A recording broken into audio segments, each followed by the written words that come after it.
नमस्कार मंडळी, विण दोघातलीही तुटेना या मालिकेच्या आजच्या भागामध्ये तुमचं स्वागत आहे. तर सुरू करूया आजचा भाग. लाईक करा, शेअर करा, सबस्क्राईब करा आणि कमेंटही करा. तर सुरू करूया. इकडे स्वानंदीची सुद्धा पाठवणी सुरू होत असते. बाबा म्हणतात की आमच्या आनंदामध्ये आपला आनंद शोधणारी माझी नंदू, आज तिची पाठवणी होत आहे. बाबा म्हणतात, खरं तर तू माझी लेक असण्यापेक्षा माझी आई जास्त होतीस नंदू. बाबा म्हणतात, मला माझ्या शरीरातील शुगरची काही चिंताच नव्हती, कारण ती शुगर कंट्रोल करायला माझी गोड लेक माझ्या जवळ होती, जी मला नेहमी सांगायची, बाबा मेडिसिन्स घ्या, बाबा जेवलात, बाबा चहा घ्या, या सर्व गोष्टी मला तुझ्या आठवणीत येतील नंदू, असं बाबा तिला सांगत असतात. त्यावर स्वानंदी म्हणते, बाबा पुरे करा आता, बस करा, तुमची एक लेक चालले तर तुम्हाला दुसरी लेक तर भेटत आहे ना, असं बोलून ती आपल्या शिलाने बाबांचे अश्रू पुसते. स्वानंदी म्हणते की रोहन आहे, सुश आहे, सगळेच आहेत तुमच्या बरोबर. तर बाबा म्हणतात, ते तर आहेच, पण तू नसणार ना ग. बाबा म्हणतात की आपली एक लेक असावी, तिचं लग्न व्हावं, तिच्या डोक्यावर अक्षता पडाव्यात, हे प्रत्येक बापाचं स्वप्न असतं. पण आता मला असं वाटते कधी कधी हे बापाचा जन्मच नको. आयुष्यभर तळहाताच्या फोडासारखं जपावं आणि त्याच मुलीला दुसऱ्यांच्या घरी कन्यादानात द्यावं. ते म्हणतात, पण काय करणार, प्रत्येक बापाला या क्षणाला सामोरं जावंच लागतं नंदू. मनाला कितीही यातना झाल्या ना, तरी पण प्रत्येक बापाला ही गोष्ट करावीच लागते. त्यानंतर बाबा जे आहेत ते समरच्या इथे जाऊन उभे राहतात. समरला हात जोडतात आणि म्हणतात, समर साहेब, माझ्या लेकीला सांभाळून घ्या हं. माझी लेक माझ्या काळजाचा तुकडा आहे हो, आणि काळजाचा तुकडा कोणी घेऊन जात असताना बापाच्या अंतकरणाला किती वेदना होतात, त्या सगळ्या मी या क्षणी अनुभवतोय, असे बाबा त्याला कळवळून सांगत असतात. बाबा म्हणतात, हे लग्न कोणत्या परिस्थितीमध्ये झालं आहे ते माहिती आहे मला, पण काही चूक झाली ना तर त्याचा दोष मला द्या, माझ्या लेकीला देऊ नका. यात माझ्या मुलांची काहीच चूक नाही समर साहेब. बाबा म्हणतात की माझी नंदू तुम्हाला नावं ठेवायला देणारा कुठला चान्स देणार नाही, पण तिच्याकडनं जर कोणती चूक झाली तर मोठ्या अंतकरणाने तिला माफ करा. ते म्हणतात, ती खूप साधी आहे, पण ती मनाने खरी आहे. त्यानंतर बाबा हात जोडून समरकडे विनवणी करत असतात. ते बघून आजी मध्ये म्हणते की अहो, असे हात नका जोडू, तुमची मुलगी आम्ही सून म्हणून जरी घरी नेत असलो ना तरी ती आमची मुलगीच असेल. त्यावर बाबा म्हणतात, आईसाहेब तुम्ही एवढं म्हणालात ना, आता माझी काळजी मिटली बघा. त्यानंतर स्वानंदी तिच्या आईला भेटते आणि म्हणते की बाबांची काळजी घे, सुशकडे लक्ष ठेव, अधिरा गोड आहे, तिच्याशी प्रेमाने वाग. त्यानंतर सुष्मिता येऊन स्वानंदीला मिठी मारते आणि त्यानंतर स्वानंदी तिला म्हणते की जे झालं त्याचा तू नको विचार करूस, त्याच्यावर आपण काहीतरी सोल्युशन काढू. त्यावर स्वानंदी म्हणते तिला की पुढे एवढी मोठी कोणतीच गोष्ट घरातल्यांशी बोलल्याशिवाय करत जाऊ नकोस. त्यानंतर स्वानंदी जी आहे ती रोहन आणि अधिराला सांगते आणि म्हणते, हा जर काही वाईट वागला तर मला लगेच फोन कर तू. त्यानंतर रोहन आनंदीला मिठी मारतो आणि म्हणतो, ताई मी नाही राहू शकत तुझ्याशिवाय, असं तो स्वानंदीला बोलतो. त्यावर स्वानंदी म्हणते, चल बस कर, लग्न झालंय आता, लहान मुलांसारखं रडू नकोस. ती म्हणते, मोठं झाल्यास आता तसं वाघ. अधिराला म्हणते, सांभार माझ्या भावाला. तेवढ्यात मल्लिका म्हणते, चला निघूया का. त्यानंतर वरातीची गाडी निघते. त्यामध्ये स्वानंदी पाठी बसलेली असते आणि समर मात्र पुढे ड्रायव्हरच्या सीटच्या साईडला बसतो. इकडे स्वानंदीच्या सासरी सगळी स्वागताची तयारी चालू असते. तेवढ्यात अर्पिता आणि अंशुमन तेथे येतात. त्यावर अर्पिता घराच्या दारात येताच म्हणते, कसली सजावट चालू आहे ही, झालं ना लग्न त्यांचं. त्यावर तिथली मेड म्हणते की दीदी, आजींचा कॉल आला होता, त्यांनी गृहप्रवेशाची तयारी करायला सांगितलेली आहे. तेवढ्यात मल्लिका तिथे येते आणि म्हणते, अर्पिता चल आत. आता अंशुमन, मल्लिका आणि अर्पिताचा सीन सुरू होतो. अर्पिता म्हणते की स्वानंदीचा गृहप्रवेश ही काही सजावट करण्यासारखी गोष्ट आहे का. मल्लिका म्हणते, आईंना पण काय गरज आहे हे सगळं सागर संगीत करायची. अंशुमन म्हणतो, मला तर ती पुढे इथून घरात राहणार आहे हेच इमॅजिन होत नाहीये. अर्पिता म्हणते, पण आता आपण काहीच करू शकत नाही. तर मल्लिका म्हणते, का. मल्लिका म्हणते, फक्त लग्न झालंय ना, अजून बरंच काही व्हायचं बाकी आहे. त्यावर अर्पिता म्हणते, ऑफकोर्स मम्मा, स्वानंदीला आपण आपल्या ताब्यात ठेवायचं, म्हणजे ते आपल्या अधिराला तिकडे काही त्रास देणार नाहीत. त्या म्हणते, बरोबर बोलतेस तू अपी, आपण फक्त आपलं काम करत राहायचं. तिथल्या मेड तबकाची तयारी करत असतात. तेवढ्यात मल्लिका त्यांना येऊन म्हणते, रोहिणी तुला आम्ही आलो हे दिसत नाही का? आम्ही खूप थकलोय, थोडा चहा मिळेल का आम्हाला? त्यावर ती मेड म्हणते, सो सॉरी मॉम, लगेच तुम्हाला चहा आणते. ती तिला सांगते की प्लीज माझ्या गोळ्याही घेऊन येशील का माझ्या रूममधून?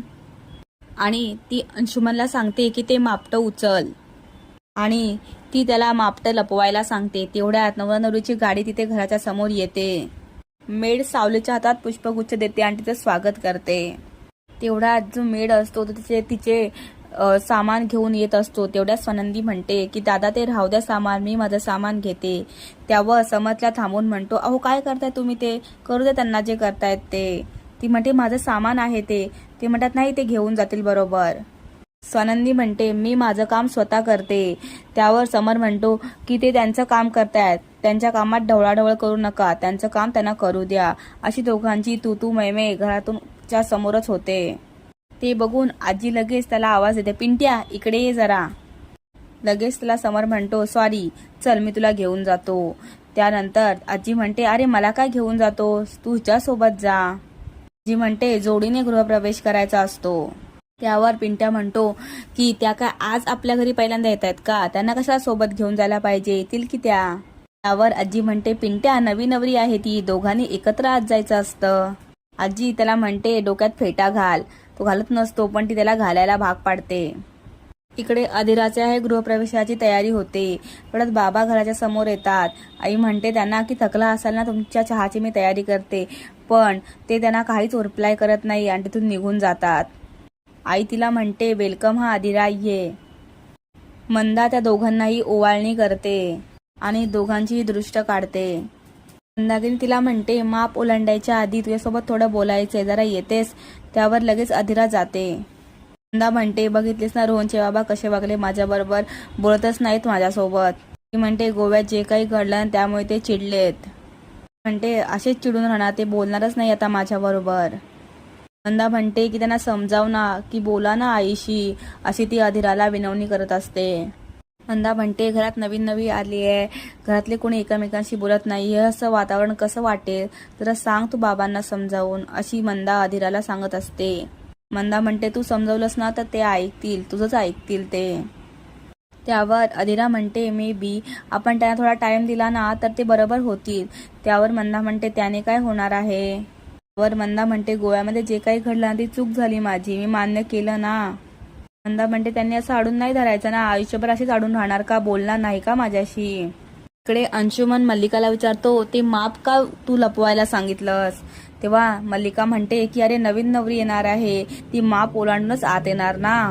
मल्लिका म्हणते घरात जर मापटत नसेल तर नवीन नवरी काय ओलांडून आतमध्ये येणार बरं. त्यात अर्पिता तिथे येते आणि म्हणते मम्मा झालं काम. आता मल्लिका म्हणते की बघूया आता स्वानंदी या घराचा उंबार डावळून कशी घरात येते. तेवढ्यात मेड तिथे येते आणि म्हणते की इंटरकॉमवर कॉल आला होता, सगळी तयारी झालेली आहे, ते लगेच आता घरात आत येत आहेत. तेवढ्यात ती म्हणते की मी औषधाचा तबक तुम्हाला आणून देते. हा मॉम. मेड म्हणते की मी मापटही भरून ठेवलेलं आहे. त्यावर मल्लिका म्हणते कुठे आहे ते. परत मेड म्हणते इथेच होतं, कुठं गेलं काय कळत नाही मला. मल्लिका म्हणते तू नक्की ठेवलं होतंस ना की विसरलीस मापटं ठेवायचं. मेड म्हणते मी खोटं बोलत नाहीये, मी इथे ठेवलं होतं स्वतः ते मापटे. मल्लिका म्हणते ते मग उडून गेलं का, तू अगं ठेवलंच नाहीस मापटं इथे, जा आधी मापटं भरून घेऊन ये. इकडे अधिराचा गृहप्रवेश सुरू होतो. अधिराला नाव घ्यायला सांगतात तर अधिरा म्हणते मला नाव घेता येत नाही. तेव्हा सुष्मिता म्हणते तू मूवी मध्ये बघितलं होतंस ना. मंदा म्हणते उखाणा घेतल्यावरच पाऊल पुढे टाकायचं असतं. त्यावर अधिरा म्हणते मला उखाणे येत नाही आणि मला अजून जे काही सांगितलं होतं त्यातलं मला जास्त काही आठवतही नाहीये. बाबा म्हणतात अगं उखाणा म्हणजे एवढं मोठं काय नाही, 2 ओळींचं काव्य असतं, तुझ्या नवऱ्याचं नाव त्यात फक्त आलं पाहिजे हे लक्षात ठेव. इकडे स्वानंदी आणि समर देखील दरवाजाच्या दारासमोर उभे राहतात. तेवढ्यात आजी विचारते काय झालं काही कळत नाही. त्यावर मल्लिका म्हणते बघा ना घरची सून येणार, नवीन सून येणार, तर ह्यांनी अजून मापटही भरून ठेवलेलं नाहीये. तेवढ्यात मेड म्हणते समर सर मी मापटं स्वतः इथे ठेवलं होतं पण आता ते कुठे गेले काय कळत नाही. मल्लिका म्हणते अच्छा स्वतः ठेवलं होतंच, मग बहुतेक पायाने चालत गेलं असेल ते स्वतःच्या.